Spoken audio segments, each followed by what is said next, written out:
Welcome, Aditya. Yeah, thank you How so you much for doing? having me. It's our pleasure. We'll start with a round of rapid fire questions to get it, start with.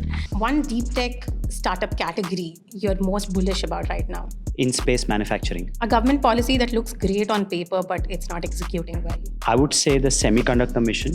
I think there's some work that needs to be done there. What kills more startups, capital, bad tech, or bad timing? Bad timing. One sector where Indian VCs are still too risk averse. Deep tech, there's a lot of noise around it, but if you look at the number of investors, I think it's still very few. If you had to build again today, what would you build? AI, semiconductors, with space. I'd build something very different and almost non-tech. Operator, investor, which role do you enjoy the most? 100% operator. One decision from MediaMint days that you definitely repeat today. Just building the right team.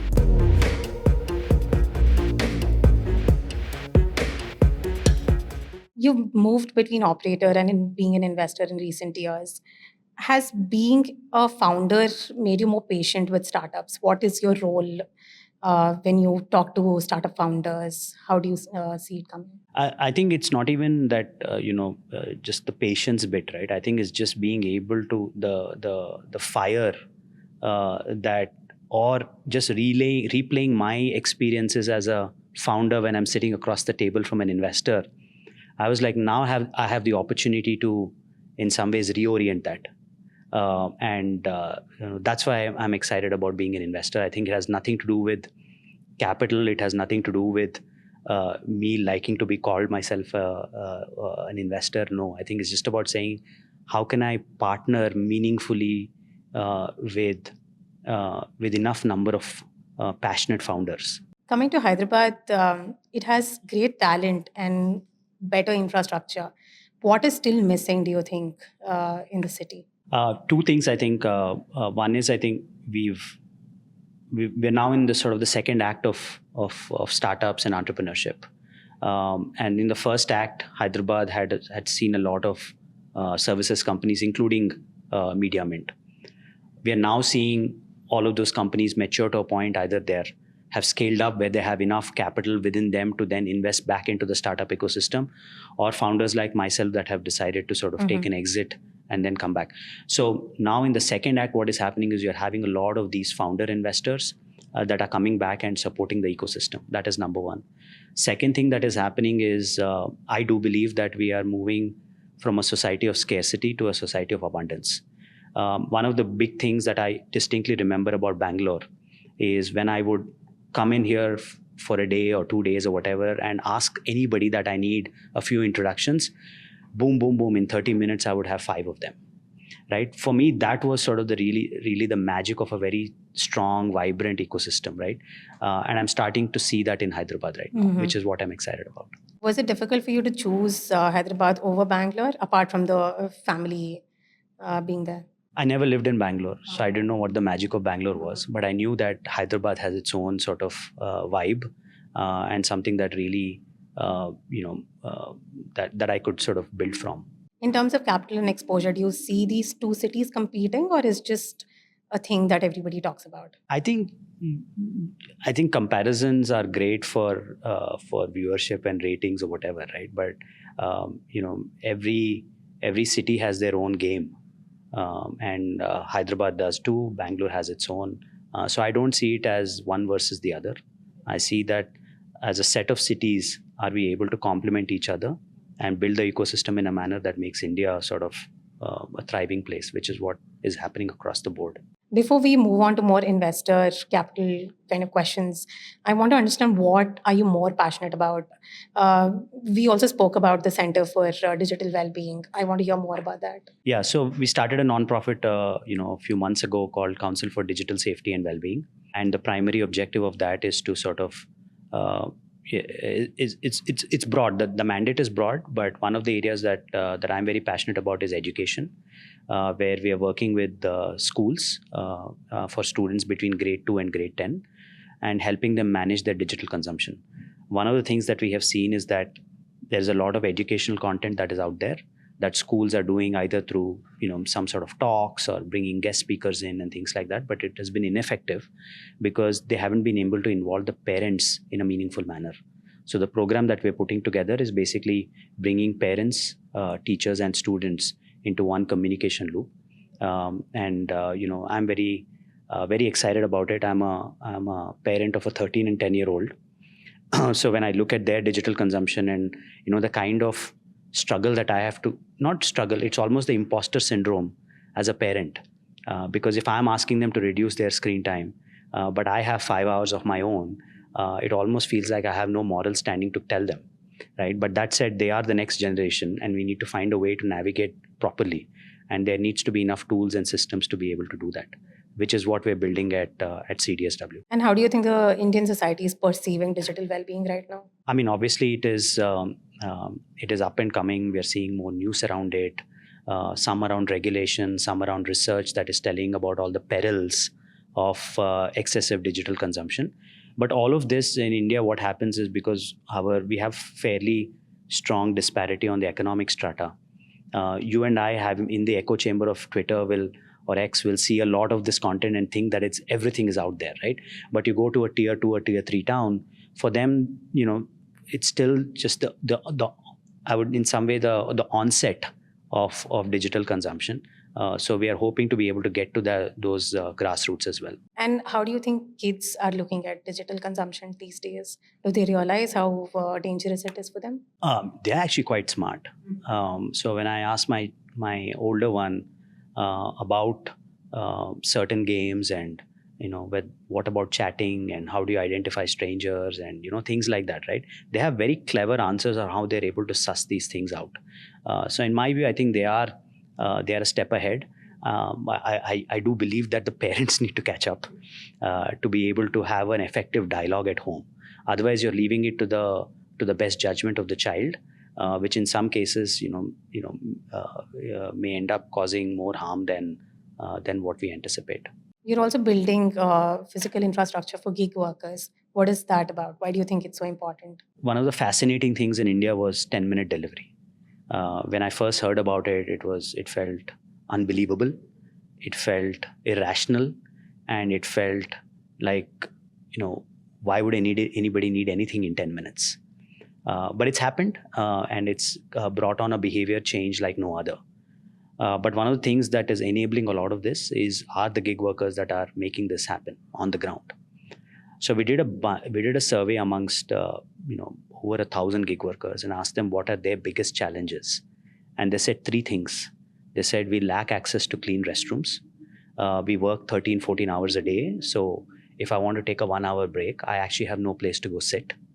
And for example, if I go sit in a restaurant or a bakery or whatever, wearing my uniform, within 5 minutes I'm asked to get up and leave because I'm never perceived as a customer, always like a worker, right? And even when I go to a gated community and I try to deliver a parcel, it basically says, "Aapka lift yahan pe nahi hai." That is your elevator that you need to take. So there is this disparity that is coming in, which I think needs to be addressed.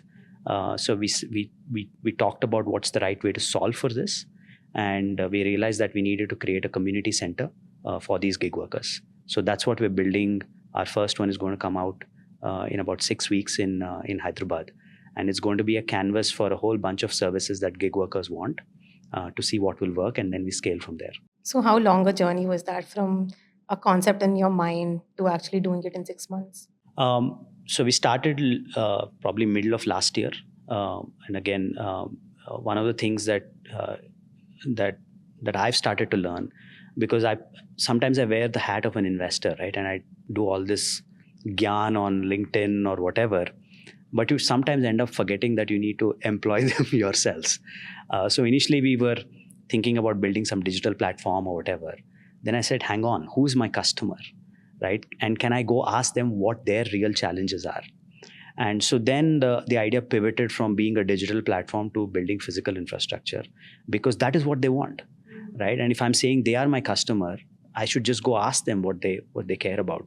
A lot of times people talk about Steve Jobs and all of those examples saying customers don't know what they want and you should build it and they will then realize it. But there are very, very few visionaries like him. So I think for us the easier path is to just go ask our customers, which is what we did, and that led. And we were not constrained by saying, hey, I'm a technologist or whatever. I'm like, this is a problem I want to solve for. And if the the shape of that solution looks like physical infrastructure, that's what we're going to do. You moved from California to build in Hyderabad at a time where the startup ecosystem was still very early. Looking back, what did you see that others maybe did not? There's two things that I did. One is starting up. The other is doing it out of Hyderabad. Doing it out of Hyderabad because I'm from Hyderabad, family there. It just felt the right place to sort of embark on something new.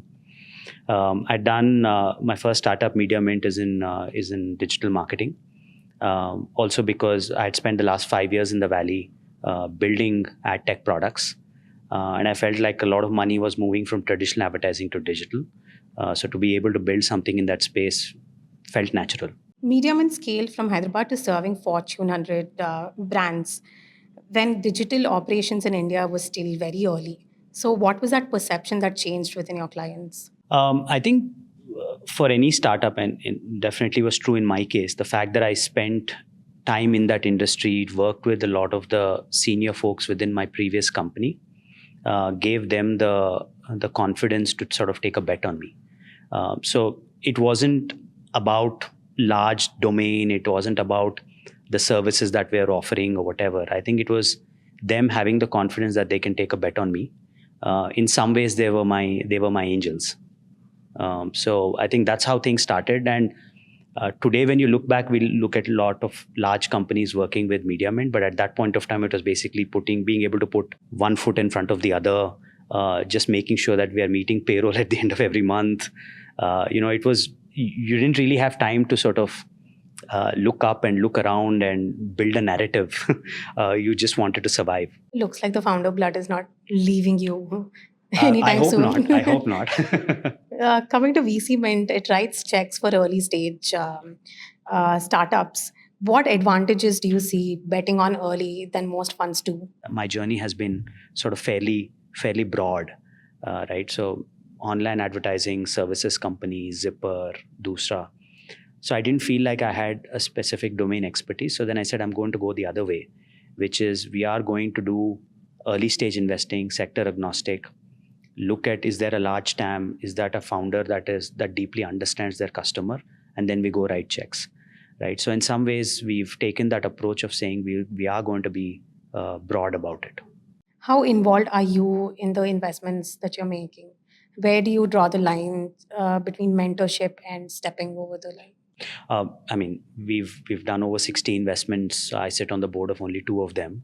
And we make it very clear to our investors, to our founders, that we will invest and we are there for you, right? We are the ones that are sitting in your corner. So any help, we can step in. But we are not trying to, influence the direction of a company. We are not trying to decide how the founder should sort of pace their business, because our bet is on 2 things. Our bet is on the fact that this is a large market.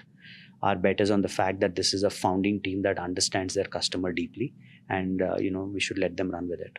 Is there a significant difference between when you were a founder and what founders are coming up with right now, or the kind of awareness that they have? Bolder. The founders are bolder. I mean, I'm so thrilled when I look at founders that come up with ideas that would be laughed out of the room, and that kind of courage is the maturity of a great sort of startup ecosystem, and I'm very, very thrilled about it. Do you focus on founders building proprietary models, or are you okay with them building layers or application layers? I know that's probably coming from an AI sort of centric question, but what I do believe is I want founders to solve customer problems. For me, AI is in some ways a means to an end.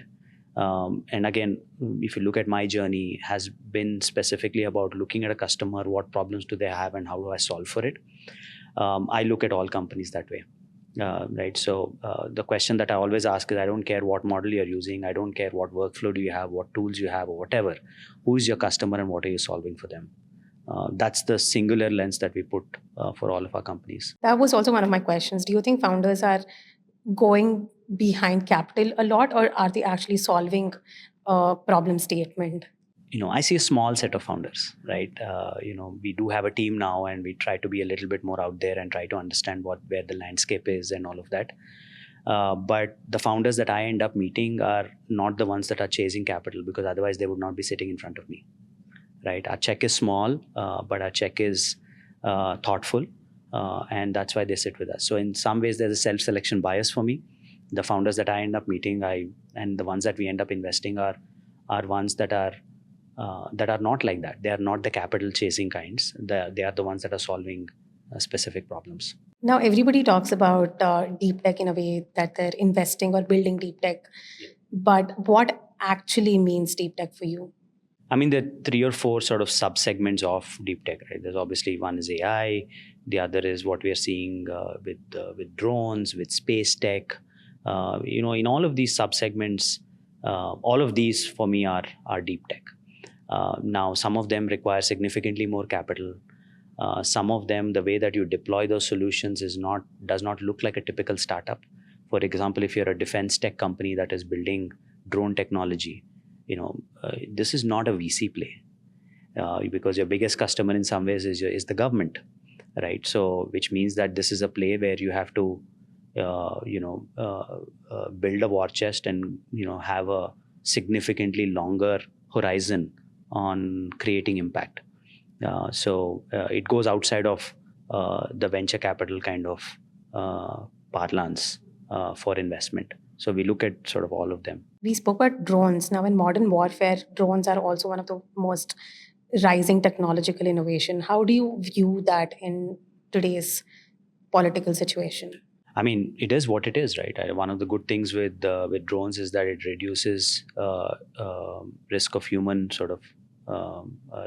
lives, which I think is great. But does that mean that then it goes into a more ethical question around warfare? Does it make sense and all of that? I have no view there. I just think about how are you able to effectively de-escalate a situation or neutralize a situation. I think drones are a great way to do that. Do you think there needs to be policy set in place to speak more on the ethical sides of technological innovation in India? I think the challenge with having a view on those kind of things is because it gets into something that is more national sort of policy, right? And things like that. So when you're talking about warfare, you're always talking about warfare between countries. And every country can decide their own sort of policy on how they want to view it. So me having a view on that is in some ways irrelevant, I feel. So India wants to become the powerhouse of AI and semiconductors. From an investor's perspective, does the ambition still needs execution, or how is the ecosystem flowing? Obviously, execution is everything. I think we have to figure out, when we talk about going to the foundational side of AI or whatever, right? So there's 2 parts to that. One part is how much of domestic consumption are we able to absorb, and second is how much of that is required for us to take it to the outside world. When we talk about semiconductors, there's a certain, whether you're talking about 3 nanometer or 5 nanometer, I think we're more at 28 nanometer today for a lot of applications. For us to build sovereignty, I think there needs to be a ladder. I think we will start with some of the more sort of lower accuracy or whatever chips, and then go sort of something deeper. If our domestic consumption is good enough, then obviously we don't have to care about what everybody else is building in the world. But if we want to sort of compete globally, then you need to find the right applications where it makes sense, right? I think there's so much money being poured into frontier technology in AI in the US. We don't know how much in China and all of these other places, but the more visible one is in the US. We don't know which one of them are going to pan out. To mirror that in India, I think would be a little bit foolish. I think you need to be smart about where you invest your time. And it goes back to my thesis around who are you solving it for? What problem does it sort of resolve?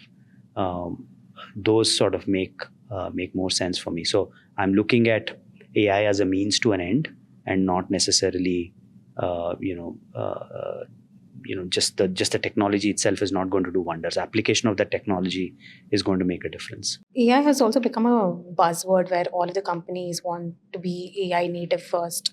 Uh, do you see that as a problem in the near future, or do we put AI in places where it's actually needed, like agriculture, maybe? See, buzz is good, because what buzz does is somebody that otherwise would not have paid attention will pay attention.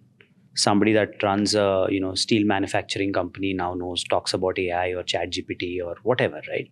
Which meant that if this buzz did not exist, they would not sort of give a second look.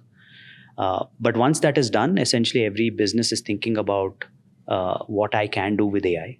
There are a number of boot camps that are being organized. Everybody's asking, how do I infuse AI into what I'm doing, because everybody else is talking about it. But so what will happen as a result of that, little bit like with the internet, right? Where you said that at one point of time you would say you were internet enabled. Now you no longer say it because every business is internet enabled. I think that's going to be the case with AI as well, and we're very, very quickly getting to the normalcy of AI being a part of every business. Or many of the deep tech startups, all of the deep tech startups are dependent on imported components, and this is global supply chain. So, do you think technological independence is unrealistic in the near future? Yes. I think you rightly pointed out around there may be some software components or whatever where you go build, right? But once it comes to hardware, I think we have it needs to be a phased way before we can call ourselves fully sovereign. And I think we have to deal with that as a dependency in our geopolitical sort of conversations or discussions. It's very real. How do you view sovereignty in India currently? Because we're pushing very heavily towards that. I think the smart thing that India is doing is it's not trying to stand out in any of these topics. It's sort of reading the room and saying, what is everybody else talking about in terms of sovereignty? And we just need to sort of stay in the thick of things, right? So whether it is data centers, it could be our own foundational model or whatever, right? I think we're not trying to make a splash and then see where it lands. I think we're being very smart about defining sovereignty in the way that it allows us to continue to operate with other countries in a very collaborative manner. There are some pieces that we need to be owning, but what that ownership means and what level of ownership means, I think we're being our judgment, in my view, has been quite good. Do you think it's truly an issue to be dependent on global supply chains? Not all of the components, maybe at least some of them. I mean, we're such a globally dependent economy, world over, right? As much as US and China talk about all of this thing, they still are dependent on each other. I think that's true with other countries as well. And these are some of the things that you would say as headlines in a newspaper, but reality is everybody is dependent on each other. The government also has introduced a lot of startup policies, PLI schemes. We have the semiconductor incentives, India AI mission. Do you think these policies are genuinely helping the startups, or these are just benefiting larger incumbents? See, the good thing, I was actually very pessimistic when some of these policies got introduced, especially the 10,000 crore fund in 2016. I was like, kuch nahi hone wala hai, right? But for me, what was heartening to see is that 10,000 crores weren't designed to be deployed directly by the government. They ended up taking positions in various funds because they said that the funds actually have the ability to evaluate startups and invest in them. For me, that was a smart move, right? Using the existing ecosystem as a distribution channel to be able to funnel your funds. I think we are seeing the same thing with the RDI fund as well, where they're talking about 100,000 crores. But the way that they're going to phase it out, the way that they're going to make this available to the end startups is not directly through the government. It is actually through the existing sort of, in some ways, the supply chain of capital that exists. So I'm quite hopeful. Coming to deep tech in physical AI, robotics, drones are also becoming major themes globally. Do you think we're on board with that, or are we missing that wave in India? I don't think we're missing that wave. We've invested in a couple of companies in robotics, but they're solving real problems, right? So there's one company that does robotics for industrial applications, and they're doing robotics because sending humans into smelters is actually very risky. So you send robots in to get the work done. So for me, those are great humanitarian use cases of robotics. Obviously, we are seeing things in agriculture, we are seeing things in warehousing and all of that. Now, obviously, there's a whole different topic around, okay, when robotics comes in, automation happens, what happens to employment and things like that. But that's in some ways, what happens is, you can't have every conversation with everything in context, right? There are some things that you have to have them in the context of problem solving. There are some things that you have to have the context in terms of ethics and morality and human labor and those kind of things. And you need to figure out where is the right push and pull. One thing that stands out for me in human labor is that we still have humans in manual scavenging. Where do you think we can push for robots to actually take over in that space? How do you see that happening? Is that possible in India? It is possible. I mean, we are seeing, for example, in Hyderabad, we've seen enough sort of automated devices being put in for scavenging and all of that. I don't follow that space enough to say what else can be done to push the envelope further. But I see enough startups in that space. What is the biggest bottleneck today, you think, for two sections? One is for founders and one is for the ecosystem, startup ecosystem. What do you mean bottlenecks for founders?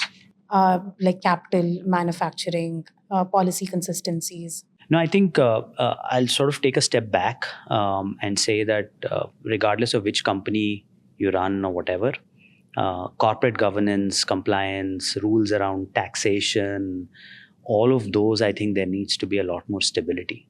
In the past, we have seen retrospective actions being taken. Still, running a private limited company is compliance heavy, right? And if you were to sort of put all of your time, focus, and energy as a 3-member company on how to file, how to do all of those things, right? And every small sort of miss or oversight on your part, the penalties are huge. It's fairly onerous, and things like that. I think at a fundamental level, I think corporate governance needs to be simplified. That is number one. Second piece is, I think, if you take that out of the equation, I do believe that founders that focus on who they're building it for, in some ways dictates what kind of capital is needed and what kind of capital they need to raise. For example, there's a bunch of founders that reach out to me, and I actively advise them against raising venture style money because their business is not a venture style business, right? So they need to sort of conjure up the money. They need to sort of duke it out over a few years, and then build a business that can potentially be linearly scaling, which is not venture style, but potentially amenable to private equity in the much later future.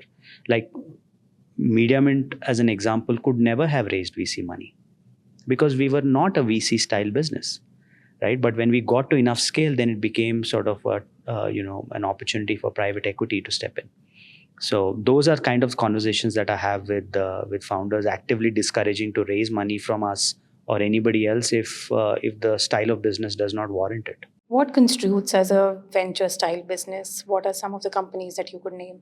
Anything in AI right now is a venture style business, right? Because the market is yet to pick up, revenue will catch up, but you need to invest early on. Anything on the frontier technology side, or at a definition level, venture style businesses are ones that require capital upfront, significant capital upfront, and are able to, once product or technology or innovation has been developed, they're able to then take it to market and do that at a highly profitable level at a gross margin side. So that gives you the returns that venture investors look for. Earlier, you spoke about exiting from a company. Do you have an exit strategy that you discuss with the founders early on, or how do you incorporate that during the journey? No, we don't talk exit at all. I mean, at the end of the day, there has to be a path that you need to see. Okay, a lot of times people talk about exits in a binary fashion, but exits are not binary. If you scale to this level, there's a certain kind of exit. If you scale here, there's a different kind of exit. And each of them are respectable in their own right. Some of them have good financial reward. Some of them have get you and your team a good home in a larger enterprise that then allows you to scale from there. So we don't talk exit, but if founders have questions around how that plays out, I give them my perspective. What happened for us at MediaMint was very. We hadn't thought about an exit at all. Like, we were 8, 9, 10 years into the company, and we were just building a profitable business. Right? We didn't even know what we were valued at, because in some ways we didn't pay attention to it. But when the exit did happen, I know what that unlock is creating now for the ecosystem. Right? We're one of the most active angel investors out of the Hyderabad ecosystem. They're for India as well, but even for Hyderabad. Just as I mentioned, in the last 2 years, we've invested in over 60 companies, 40 of them in India, and 12, 13 of them out of Hyderabad. So for me, that's our way of sort of, in some ways, creating a catalyst in the startup ecosystem at the early stage. AI has also dramatically lowered the cost of building software companies. How do you, as a VC, view that? Is the differentiation harder for investors? I mean, for me, it's made things so much more helpful. Because if somebody comes in and say, hey, I need to build my MVP and I need 25 lakhs or 1 crore or whatever, I'm like, no, dude, you don't. Because you can build this over a weekend with maybe $1,000 worth of token, especially if you're building a technology product.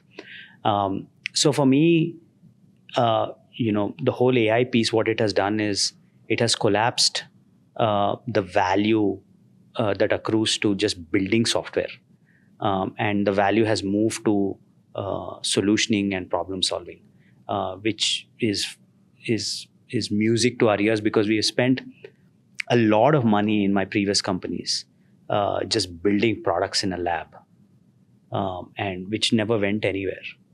In today's age, I would probably build what I built in a weekend or over a week's time, and then go out into the market and start rapidly iterating on it. So that's what we tell founders. So as a closing question, I want to ask you two things.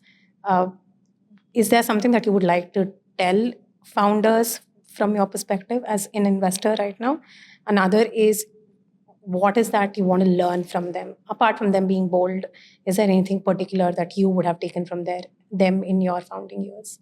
No, I think I keep going back to this, but I think having an extreme focus on who their customer is. I sit in so many pitches, 7, 8 slides in, they've spoken about everything else, but they've not spoken about who their customer is. For me, that's just being blind about where your journey is taking you, right? Because I can see, if you build something for somebody and they truly value it, it will be financially rewarding, and B, the joy that you see in your customer's face cannot be replicated, and that's what you should be going for. And what was the second question? Something that you want to learn from them apart from them being bold. No, I think one of the things that we are seeing now more and more is the ups and downs of entrepreneurship is hard, right? So there is an emotional roller coaster that every founder goes through. I've gone through that emotional roller coaster myself. So one of the things that I always have conversations with the founder is, how are they doing? Everything else apart, right? Because I tell them, we are going to do this to get together today. Tomorrow we will do something else. But how are you as a founder doing? And that has allowed me to build deep relationships with founders at a human level, and I think that's what founders also tend to appreciate. Well, thank you so much for taking the time today, coming down to Bangalore and speaking with us. I think it was a very fresh perspective of passionate founder in the investing world, into a very riveting conversation. I hope you enjoyed it. Like, share, and subscribe for more. Thank you.